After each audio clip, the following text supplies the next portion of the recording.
The marble floors of Buckingham Palace have witnessed centuries of royal protocol, but nothing could have prepared the seasoned security team for what was about to unfold. When personal grief collides with royal duty, even the most carefully laid plans can shatter in an instant. Sometimes the most dangerous storms brew not from outside threats, but from within the very walls meant to provide sanctuary. The morning sun cast long shadows across the polished marble corridors of Buckingham Palace, its golden rays filtering through tall windows that had witnessed centuries of royal history. Guard. Detective Chief Inspector Marcus Thompson adjusted his earpiece and glanced at his watch. 23 years of protecting the royal family had taught him to read the subtle signs of brewing tension, and today felt different. The air itself seemed charged with an electricity that made his experienced instincts prickle with unease. William's footsteps echoed through the private wing, each step more determined than the last. Oh, his usually composed demeanor showed cracks that only those who knew him well could detect. The phone call from his private secretary an hour earlier had changed everything. The carefully orchestrated schedule that governed his daily life suddenly felt like a cage, and the walls of the palace seemed to close in around him with each passing minute. Thompson watched from his position near the grand staircase as William approached the secured corridor leading to the Queen's private quarters. The prince's jaw was set in a way that reminded Thompson of his grandmother during her most resolute moments, but today was different.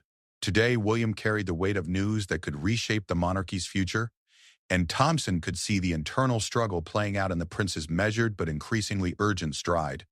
The security protocols were clear and had been drilled into every member of the protection team. No one, regardless of their position in the line of succession, could access certain areas without proper clearance. The system had worked flawlessly for decades, designed to protect not just individuals, but the institution itself. Thompson had enforced these rules countless times, but never had he faced a situation where duty and family loyalty would collide so dramatically. Sarah Bennet, the Queen's personal protection officer, stood at her usual position outside the heavy oak doors that led to Her Majesty's private study. With 15 years of experience and nerves of steel, she had handled everything from overzealous tourists to serious security threats. But as she watched William's approach through the security monitor, something in his posture made her hand instinctively move closer to her radio. The training scenarios had never covered a situation quite like this. The morning briefing had been routine. No external threats, no unusual activity, just another day in the life of the world's most scrutinized family. But intelligence reports couldn't account for the human element, the unpredictable nature of grief and frustration that could turn a normal Tuesday into a moment that would be remembered for generations. The palace walls had seen many confrontations throughout history, but few involving such high stakes and personal anguish. William's phone buzzed with another message from his private secretary, but he ignored it completely. The carefully crafted responses and diplomatic language that usually governed royal communications felt inadequate for what he needed to express. Some conversations couldn't be filtered through advisors and protocol officers. Some truths demanded direct delivery, regardless of the consequences or the security measures designed to prevent exactly this kind of spontaneous interaction. Thompson spoke quietly into his radio, alerting other members of the team to the developing situation. The response was immediate and professional, with additional officers discreetly positioning themselves throughout the corridor. But even as they followed established procedures, everyone understood they were entering uncharted territory.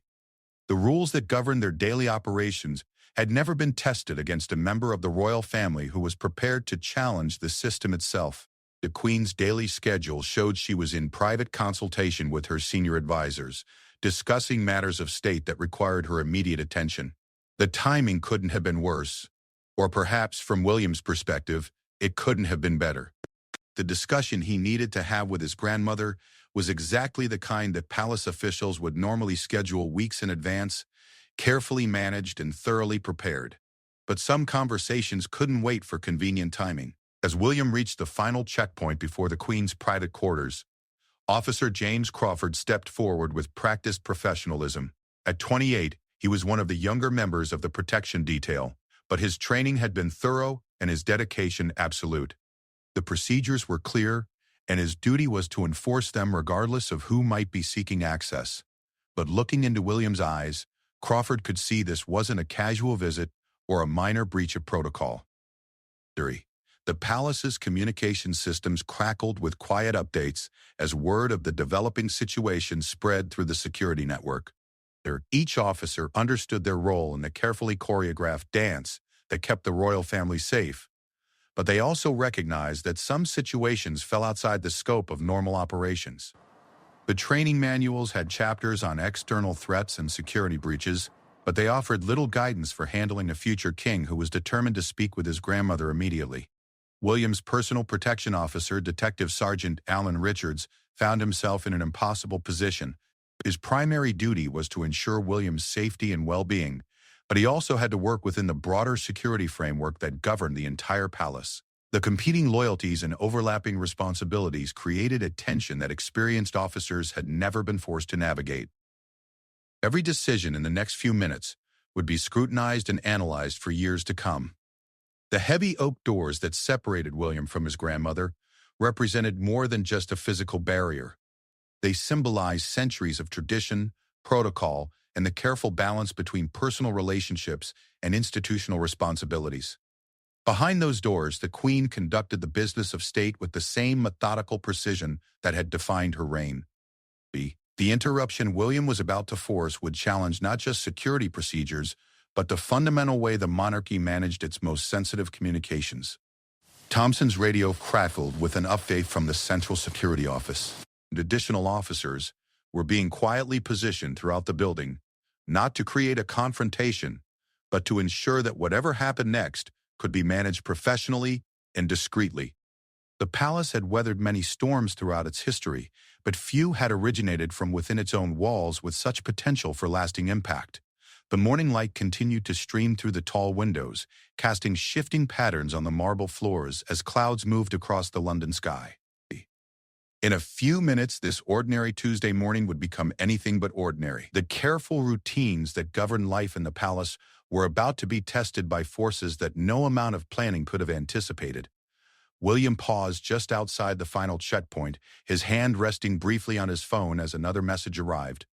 The digital world of instant communication and immediate responses felt inadequate for what he needed to accomplish. Some conversations required physical presence, eye contact, and the kind of honesty that could only be delivered face-to-face. The security measures designed to protect his grandmother now felt like obstacles preventing the most important conversation of his life. Officer Crawford's training kicked in as he recognized the signs of an escalating situation. His voice remained calm and professional, but his posture shifted slightly as he prepared to enforce protocols that had never been tested under such circumstances.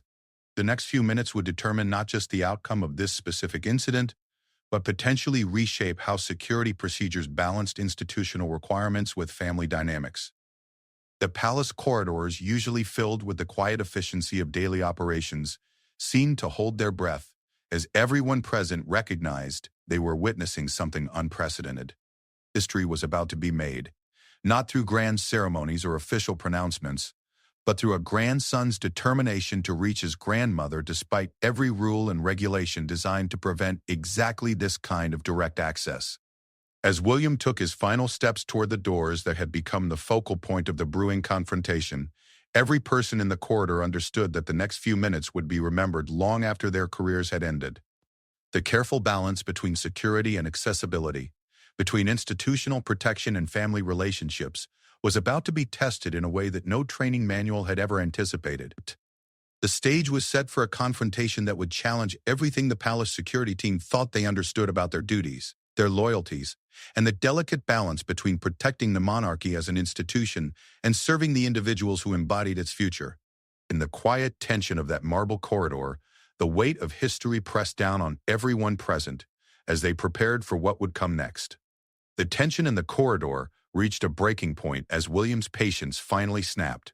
Officer Crawford had been polite but firm, explaining the security protocols with the kind of professional courtesy that had been drilled into him during months of specialized training. The politeness and protocol felt like meaningless obstacles when weighed against the urgency of what William needed to communicate to his grandmother. "I need to see her now," William said, his voice carrying an edge that made every security officer in the corridor straighten slightly. The carefully modulated tones that usually characterized royal speech had given way to something more raw and immediate. This wasn't a request being filtered through private secretaries and appointment schedules. This was a grandson who had reached the limits of institutional patience. Crawford maintained his professional composure, but Thompson could see the younger officer's uncertainty as he navigated uncharted territory. The training scenarios had covered everything from terrorist attacks to overzealous photographers, but none had addressed what to do when a future king was prepared to challenge the very system designed to protect him.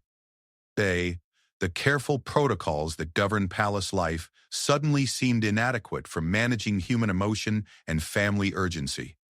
Behind the heavy oak doors, the Queen's morning meeting continued undisturbed. Lord Chamberlain Sir Edward Hartwell was reviewing the constitutional implications of recent parliamentary developments. His briefing papers spread across the antique desk that had served monarchs for generations. The Queen listened with her characteristic attention to detail, occasionally asking questions that demonstrated her deep understanding of the political complexities facing the kingdom. Neither was aware of the drama unfolding just meters away. William's phone rang and he glanced at the screen before decisively declining the call. His private secretary had been trying to reach him for the past 20 minutes, no doubt attempting to schedule a proper meeting through official channels, but some conversations couldn't be managed by staff or filtered through the careful language of diplomatic protocol. The news he carried was too important and too time-sensitive for the usual bureaucratic delays. Detective Sergeant Richards found himself caught between competing loyalties as he watched his principal prepare to challenge the security system that employed them all. His duty to protect William included protecting him from situations that could damage his reputation or strain his relationships within the family. But it was becoming clear that William was prepared to force this confrontation, regardless of the personal or professional consequences for everyone involved. The palace's internal communication network buzzed with quiet activity as word of the developing situation reached senior staff. Private Secretary James Morrison was in his office 3 floors above, completely unaware that his carefully maintained schedule was about to be shattered by events beyond his control. The delicate balance of appointments, briefings, and ceremonial duties that governed royal life assumed a level of predictability that was rapidly evaporating in the corridor outside the Queen's private study. But Sarah Bennet's hand moved instinctively to her radio as she watched William's body language shift from frustrated to determined. 15 years of experience had taught her to recognize the signs of someone who had moved beyond negotiation and was preparing for action. The training manuals emphasized de-escalation and communication, but they also acknowledged that some situations required immediate physical intervention to prevent more serious complications. The morning briefing had included updates on several ongoing security reviews, but none had addressed the philosophical question of what happened when family dynamics collided with institutional protocols. The security team was trained to protect the royal family from external threats, but the current situation was entirely internal, created by the intersection of personal urgency and bureaucratic procedure. Every officer present understood they were navigating completely uncharted waters. William's frustration had been building for weeks as he watched important family matters being delayed and filtered through layers of staff and advisors. The careful management that protected the monarchy's public image often came at the cost of direct communication and immediate decision-making. The day's crisis had simply pushed him beyond the breaking point of institutional patience. The system that was designed to support him now felt like an obstacle to the most important conversation of his life. Thompson spoke quietly into his earpiece, requesting additional backup while emphasizing the need for discretion. The last thing anyone wanted was for this internal family matter to become a spectacle that could be observed by palace staff or worse, somehow leaked to the media. The reputation of the monarchy depended on maintaining an image of unity and proper procedure, even when private reality was far more complicated and messy. The Queen's meeting was scheduled to continue for another 45 minutes, with additional appointments filling her calendar until early evening. The rigid structure of royal scheduling assumed that emergencies could be managed through proper channels and that urgent matters could wait for appropriate timing. But family crises rarely respected appointment calendars, and William's determination to speak with his grandmother immediately was about to test the flexibility of the entire system. Officer Crawford's training emphasized the importance of maintaining clear boundaries while showing appropriate respect for the individuals being protected.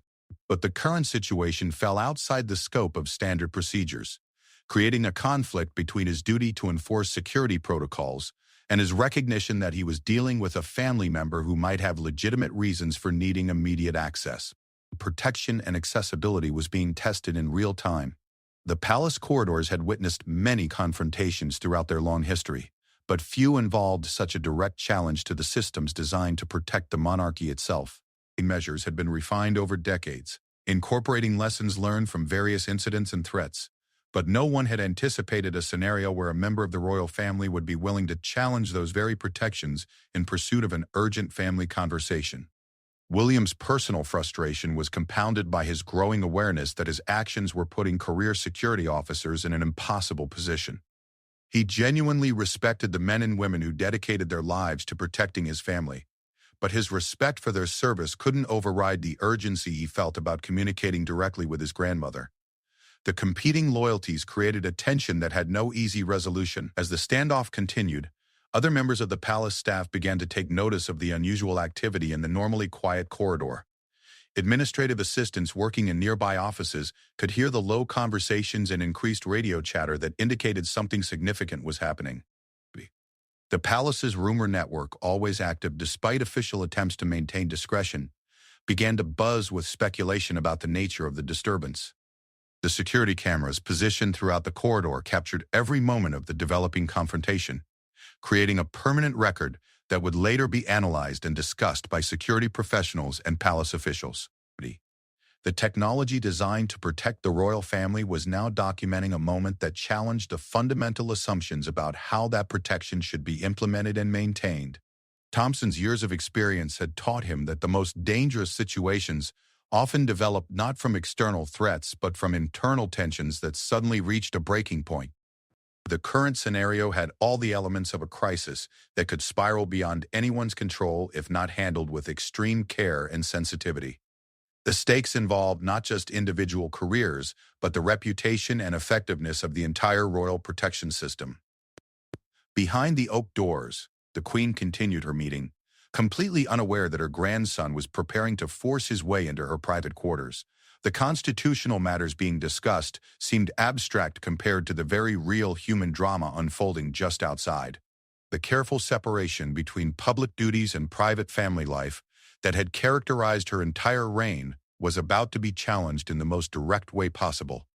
William took a deep breath and stepped forward, his decision finally made. The weeks of frustration, the urgent need to communicate, and his growing impatience with bureaucratic delays had crystallized into a moment of absolute determination.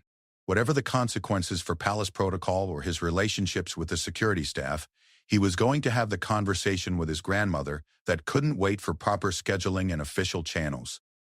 The corridor fell silent except for the soft buzz of radio communications, as everyone present recognized that they were witnessing a moment that would be remembered and discussed for years to come.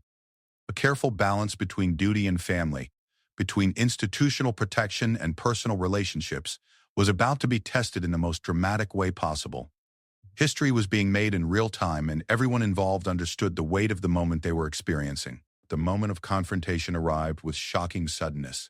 William's carefully maintained royal composure finally shattered as he pushed past Officer Crawford's outstretched arm and lunged toward the heavy oak doors. The movement was so unexpected and forceful that Crawford barely had time to react, his training kicking in as he reached out to intercept the charging prince while simultaneously calling for immediate backup through his radio. "Step away from the door." The command rang out with such authority that it seemed to echo off the marble walls and tall windows of the corridor, but the voice didn't belong to any of the security officers present. Instead, it came from Detective Chief Inspector Thompson, whose 23 years of experience had taught him exactly when to assert his authority and when to step back. This was clearly a moment that required the former, regardless of who he was addressing. William's forward momentum carried him several steps closer to the Queen's private study before Crawford and Richards could properly respond. The security officers found themselves in the unprecedented position of having to physically restrain a member of the royal family, a scenario that no amount of training had adequately prepared them to handle. The careful protocols that governed their interactions with the people they protected had never anticipated a situation where protection might require actual physical intervention against their principle.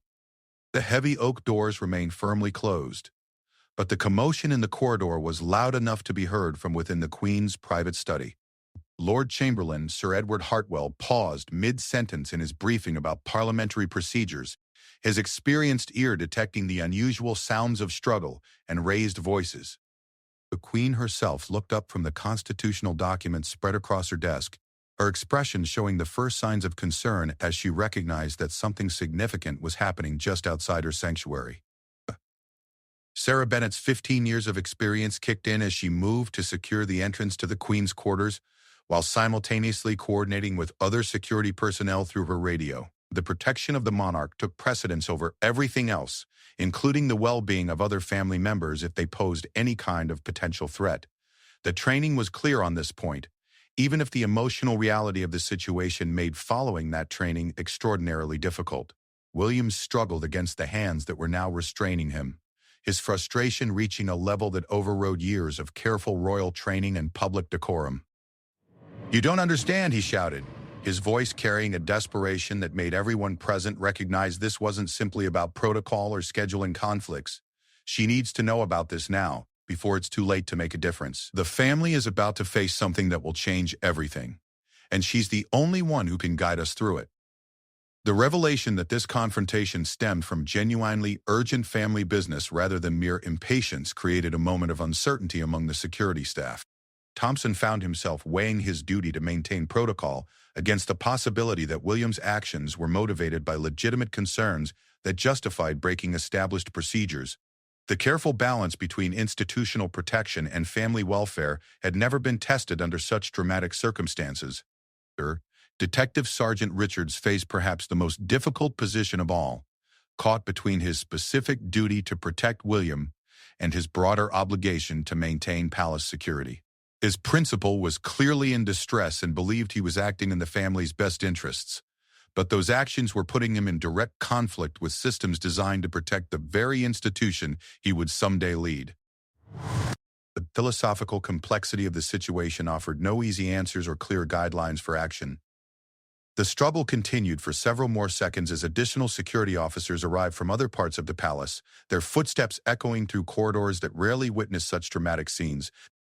Each new arrival increased the physical imbalance between William and the security team, but it also escalated the potential consequences of the confrontation. Every additional person involved meant more witnesses to a moment that the palace would prefer to keep completely private. Inside her private study, the Queen made a decision that would later be seen as either brilliant crisis management or a dangerous precedent for future security protocols. She rose from her desk with the dignity that had characterized her entire reign and walked deliberately toward the heavy oak doors that separated her from the chaos in the corridor. Lord Chamberlain Hartwell started to protest, but a single look from his monarch silenced any objections he might have raised about the wisdom of her action. The sound of the door's heavy locks being disengaged from the inside caught everyone by surprise. The security officers, who had been focused on restraining William and managing the immediate crisis, suddenly had to adjust their positions and procedures to account for the Queen's unexpected involvement in the situation. The careful choreography that usually governed royal movements had been completely abandoned in favor of direct action and immediate response. William's struggle ceased immediately as he heard the familiar sound of his grandmother's private study being unlocked from within. The desperate energy that had driven him to challenge the security system suddenly transformed into a mixture of relief and apprehension. By attention, he had succeeded in getting the Queen's attention, but now he had to face the consequences of his actions and the impact they might have on his relationship with the woman he most respected and admired. The Queen appeared in the doorway with a presence that immediately commanded the attention and respect of everyone in the corridor. Despite being well into her 90s, she carried herself with the authority that had defined her reign and made her one of the most respected leaders in world history. Her expression was carefully neutral, but those who knew her well could detect the steel beneath the surface as she assessed the situation before her. "I believe my grandson wishes to speak with me," she said, her voice carrying the perfect balance of authority and measured calm that had served her through decades of crisis management. The statement wasn't a question, and it clearly indicated that she had been monitoring the situation and had made her own decision about how to resolve it. The security protocols that had seemed so important moments earlier suddenly felt secondary to the Queen's direct involvement. Thompson found himself in the unusual position of having to explain to the monarch why her grandson had been physically restrained outside her own private quarters. The situation was unprecedented in his experience, requiring him to balance honest reporting with appropriate respect for both the Queen and William. His words would be remembered and analyzed for years to come, making every phrase critically important. The other security officers slowly released their hold on William, but remained close enough to respond immediately if the situation escalated again. Their training emphasized the importance of maintaining readiness even when tensions appeared to be de-escalating. The Queen's presence had clearly changed the dynamic, but it hadn't eliminated the underlying issues that had created the confrontation in the first place. William straightened his jacket and took a moment to compose himself, knowing that his next words and actions would be crucial for both resolving the immediate crisis and maintaining his relationship with his grandmother. The desperate urgency that had driven him to force this confrontation was still present, but it now had to be channeled through the kind of respectful communication that the Queen expected and deserved. The corridor that had been filled with struggle and shouted commands just moments earlier now felt charged with a different kind of tension, as everyone present waited to see how the Queen would handle a situation that had no precedent in palace history. Her decision to open the doors and directly engage with the crisis demonstrated the kind of leadership that had made her legendary, but it also created new challenges for the security team responsible for her protection. Lord Chamberlain Hartwell appeared behind the Queen, his face showing the strain of trying to balance his duty to protect her schedule and privacy with his recognition that she had made a decision that couldn't be easily reversed. The constitutional matters they had been discussing seemed far less important than the family crisis that was unfolding in real time before their eyes. The palace's communication systems crackled with updates as senior staff throughout the building learned that the Queen had personally intervened in the security incident involving William. The news would spread quickly through the complex hierarchy of palace operations, creating ripple effects that would be felt for days or weeks to come. Some situations were too significant to be contained within the small group of people who witnessed them directly. As the immediate physical confrontation ended and the various parties prepared for what would come next, everyone present understood that they had participated in a moment that would be remembered as either a dangerous breakdown of security protocols or a demonstration of the Queen's wisdom in managing family crises. The ultimate judgment would depend on what happened in the conversation that William had been so desperate to have. The Queen's private study felt different when entered under such extraordinary circumstances. The familiar room that had been the setting for thousands of routine meetings and constitutional discussions now seemed charged with an energy that reflected the unprecedented nature of William's forced entry.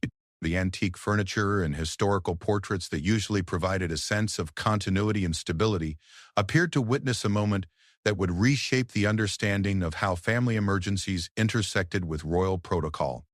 William followed his grandmother into the study, acutely aware that Detective Chief Inspector Thompson and other security officers remained just outside the partially open door. The Queen had granted him the audience he had demanded, but the circumstances of their meeting would forever color whatever conversation was about to take place. The desperate urgency that had driven him to challenge palace security now had to be channeled into coherent communication that would justify his dramatic actions. Lord Chamberlain Sir Edward Hartwell gathered his constitutional briefing papers with practiced efficiency, recognizing that his scheduled meeting had been overtaken by events beyond anyone's control. His 40 years of palace service had taught him to adapt quickly to changing circumstances, but he had never experienced anything quite like the scene that had just unfolded outside the Queen's private quarters. The constitutional matters they had been discussing would have to wait while more immediate family concerns took precedence. The Queen settled into her familiar chair behind the antique desk, her posture maintaining the perfect balance of accessibility and authority that had characterized her interactions throughout her reign. Despite the unusual circumstances of William's arrival, she was prepared to listen to whatever had driven him to such desperate measures. Her expression remained carefully neutral, but those who knew her well would have detected the sharp intelligence that was already analyzing the situation and preparing for whatever revelations might follow. "Now then," she said, her voice carrying the same measured tone that had been heard in throne speeches and parliamentary addresses for decades. "I assume this matter couldn't wait for a properly scheduled appointment. The words contained just enough gentle reproach to acknowledge William's breach of protocol without completely dismissing the possibility that his actions might have been justified by circumstances beyond his control. William took a deep breath, knowing that his explanation would have to be both comprehensive and compelling to justify the scene that had just taken place in the corridor. The news he carried was indeed urgent enough to warrant his dramatic actions, but translating that urgency into words that would resonate with his grandmother required careful thought and measured delivery. The desperation that had driven him to this point needed to be transformed into clear communication. "There's been a development that affects the entire family," William began, his voice steadying as he focused on the substance of his message rather than the circumstances of its delivery. "The media investigation that we've been monitoring has taken a turn that requires immediate decisions about how we respond. The story will break within hours, and once it's public, our options for managing the situation will be severely limited." The Queen's expression didn't change, but her slight forward lean indicated increased attention and engagement with William's explanation. Decades of managing media crises and public relations challenges had taught her to recognize the difference between routine publicity concerns and genuinely serious threats to the monarchy's reputation and effectiveness. The tone in William's voice suggested this fell into the latter category. "The investigators have uncovered documents that directly contradict the official narrative about the circumstances surrounding my father's decision to step back from certain ceremonial duties last year," William continued, his words coming more quickly as the full scope of the crisis became clear in his own mind. "The story they're preparing to publish will suggest that the palace deliberately misled the public about his health situation and the real reasons for his reduced schedule." The weight of this revelation settled over the room like a heavy blanket, transforming the atmosphere from one of family tension to something far more serious and consequential. The Queen's decades of experience with constitutional crises and public relations disasters had prepared her for many possibilities, but the specific nature of William's news required careful consideration of both immediate response strategies and longer-term implications for the monarchy's credibility. Outside the study, Detective Chief Inspector Thompson coordinated with other security personnel to establish a protective perimeter around the Queen's private quarters while maintaining the discretion necessary to prevent additional palace staff from learning about the ongoing crisis. The communication protocols that governed security operations required careful balance between thorough protection and absolute confidentiality, especially when the threat came from within the family itself. The Queen's response was characteristically measured and thoughtful. "What specific evidence have they obtained?" And how did they gain access to information that should have been completely confidential? Her questions demonstrated the analytical approach that had served her through countless crises, focusing first on understanding the full scope of the problem before considering possible solutions or responses. William explained the complex chain of events that had led to the media investigation, including the role of former palace staff members who had provided documents and testimony to journalists. The careful systems designed to protect royal privacy and maintain operational security had been compromised by individuals with access to sensitive information and personal grievances against the institution they had once served loyally. The revelation that trusted employees had betrayed their confidentiality obligations added another layer of complexity to the crisis. The Queen had always prided herself on maintaining strong relationships with palace staff, recognizing that the monarchy's effectiveness depended on the loyalty and discretion of hundreds of employees. The knowledge that some of those individuals had chosen to violate their trust created both personal disappointment and professional concern about systemic vulnerabilities. As William continued his explanation, the full scope of the crisis became clear to both of them. The media story would not only challenge the palace's credibility on one specific issue, but would also invite broader scrutiny of how the monarchy managed information and communicated with the public. The potential damage extended far beyond any single news cycle or publicity challenge, threatening fundamental assumptions about royal transparency and trustworthiness. The Queen's questions became more specific and detailed as she worked to understand every aspect of the situation. Her decades of experience with media management and crisis communication had taught her that successful damage control required complete information and careful analysis of all possible responses. The urgency that had driven William to force this meeting was now matched by her own recognition of the severity of the threat they faced. The conversation that followed would later be remembered as one of the most important strategic discussions in recent royal history. directions of the monarchy worked together to analyze a crisis that threatened not just their personal reputations, but the institutional credibility that had been built over centuries of careful stewardship. The forced entry that had brought them together seemed almost insignificant compared to the magnitude of the challenges they now faced together. Lord Chamberlain Hartwell, despite being officially dismissed from the meeting, remained close enough to assist with communication and coordination if needed. And media management made him a valuable resource, even though the family nature of the current discussion required more privacy than his usual role would normally permit. The balance between institutional support and family confidentiality created additional complexity for everyone involved. The security officers outside the study maintained their protective positions while simultaneously managing the growing awareness throughout the palace that something significant was happening. The unusual activity and increased security presence couldn't be completely hidden from palace staff, creating challenges for maintaining operational secrecy while ensuring appropriate protection for the monarch and her family. As the conversation continued, both William and the Queen began to develop a clearer understanding of their options for managing the crisis. The media story couldn't be prevented from publication, but their response to it could potentially minimize its impact and preserve the monarchy's long-term credibility. The strategic thinking that had served the institution through previous challenges would be crucial for navigating the current situation successfully. The forced meeting that had begun with physical confrontation and security concerns was evolving into exactly the kind of high-level strategic discussion that William had believed was necessary. His dramatic breach of protocol had been vindicated by the urgency of the crisis, but the ultimate success of their response would depend on the wisdom and effectiveness of the decisions they made together in the privacy of the Queen's study. 3 hours after William's dramatic breach of palace security, the Queen's private study had been transformed into a crisis management center desk that usually held constitutional documents and ceremonial correspondence, now displayed laptops, mobile phones, and printed copies of the damaging media investigation that threatened to reshape public perception of the monarchy. The forced meeting had evolved into exactly the kind of strategic session that the traditional appointment system might have delayed until it was too late to be effective. Detective Chief Inspector Thompson had established a security perimeter that balanced protection with privacy, ensuring that the sensitive discussions taking place inside the study remained completely confidential, while maintaining appropriate safeguards for the Queen's well-being. Here, his 23 years of experience had never included a situation quite like this, but his professional adaptability had proven equal to the unprecedented challenges of the day.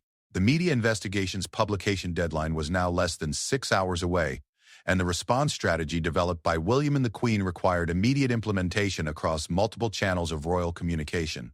Private Secretary James Morrison had been summoned to coordinate the complex logistics of public statements, staff briefings, and constitutional consultations that would be necessary to manage the crisis effectively. His usual preference for careful planning and extended preparation had been abandoned in favor of rapid response and immediate action.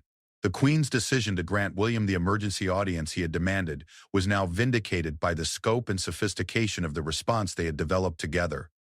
The combination of her decades of crisis management experience and his understanding of contemporary media dynamics had produced a strategy that addressed both immediate damage control and longer-term reputation recovery.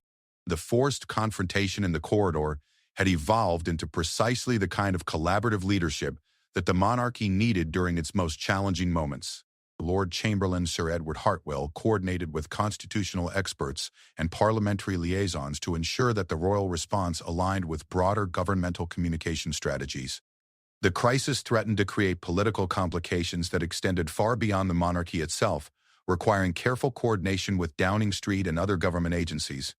The constitutional implications of the media allegations needed to be addressed alongside the immediate public relations challenges.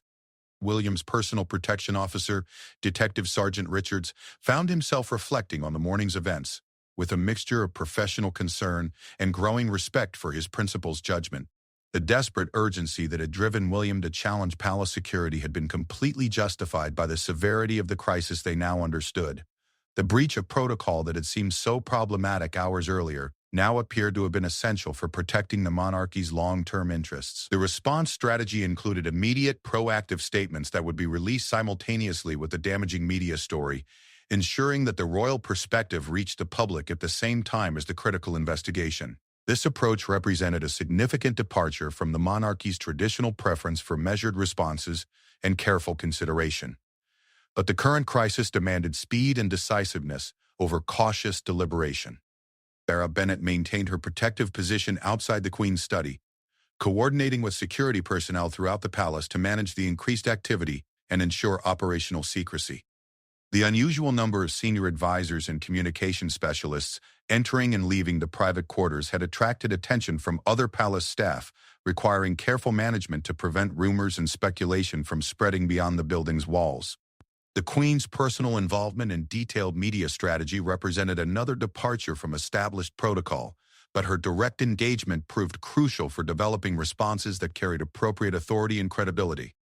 Her decades of public service had taught her exactly how to balance institutional dignity with effective communication skills that were essential for navigating the current crisis successfully. As the afternoon progressed, the crisis management team expanded to include legal advisors who assessed potential defamation claims and constitutional scholars who analyzed the broader implications of the media allegations. The comprehensive response that emerged from these consultations addressed every aspect of the crisis while maintaining the monarchy's fundamental principles and long-term strategic objectives. The media investigation that had prompted William's desperate actions was indeed as serious as he had believed. The documents obtained by journalists challenged not only specific communications about royal health issues, but also raised broader questions about the palace's relationship with truth and transparency. The potential damage to public trust and institutional credibility justified every aspect of William's dramatic breach of security protocol. The Queen's final review of the response strategy demonstrated the wisdom and experience that had made her one of history's most respected monarchs. Her suggestions refined and strengthened the communication plan, while ensuring that it remained consistent with the values and principles that had defined her reign. The collaborative effort between grandmother and grandson had produced a response that neither could have developed independently. Detective Chief Inspector Thompson's after-action review of the morning's security incident would later become a case study in how established protocols sometimes needed to be balanced against extraordinary circumstances. William's forced entry into the Queen's private quarters had violated multiple security procedures, but the outcome had clearly justified his actions and demonstrated the importance of maintaining flexibility even within highly structured protection systems. The media story broke exactly as William had predicted, but the simultaneous release of the royal response ensured that the public received both perspectives immediately rather than allowing the damaging narrative to establish itself unchallenged. The proactive approach that had been made possible by William's emergency meeting with the Queen proved more effective than any reactive strategy could have been. The palace's internal review of the day's events recognized that William's breach of protocol had actually served the monarchy's interests by forcing rapid decision-making and immediate action. The traditional appointment system that governed royal communications would be modified to allow for emergency consultations when circumstances required immediate response to developing crises. The security officers who had been involved in restraining William received commendations for their professional handling of an impossible situation. Their ability to balance competing duties and adapt to unprecedented circumstances had prevented a difficult situation from becoming significantly worse while maintaining appropriate respect for all parties involved. The broader palace staff gradually learned about the crisis and the successful management strategy that had emerged from the morning's dramatic events. The story of William's forced entry and the Queen's decision to grant him immediate access became part of palace folklore, remembered as an example of how family loyalty and institutional duty could work together rather than in opposition. 6 months later, public opinion polling showed that the monarchy's credibility had actually increased as a result of their transparent and proactive response to the media investigation. The crisis that had threatened to damage royal reputation had instead demonstrated the institution's ability to adapt and respond effectively to contemporary challenges while maintaining its fundamental values and principles. The relationship between William and the palace security team was strengthened rather than damaged by the morning's confrontation. The mutual respect that emerged from successfully managing an unprecedented situation created better communication and understanding between the future king and the professionals dedicated to protecting his family. The Queen's private study returned to its normal function as a place for routine constitutional discussions and ceremonial planning. But the memory of its transformation into a crisis management center remained with everyone who had witnessed the day's events. The room had seen many important moments in royal history, but few had demonstrated so clearly the importance of family unity and rapid decision-making in protecting the monarchy's future. The oak doors that had been the focal point of William's desperate charge would always remind him of the morning when his determination to communicate with his grandmother had overridden every other consideration. The physical barrier that had seemed so insurmountable had given way to exactly the kind of collaboration and strategic thinking that the crisis had required. As evening fell on what had begun as a routine Tuesday morning, the palace returned to its normal operations with a deeper appreciation for the unpredictable nature of royal life and the importance of maintaining flexibility within established systems. The day that had started with confrontation and protocol violations had ended with successful crisis management and strengthened family relationships, proving once again that the monarchy's greatest strength lay in its ability to adapt and evolve while preserving its essential character and values.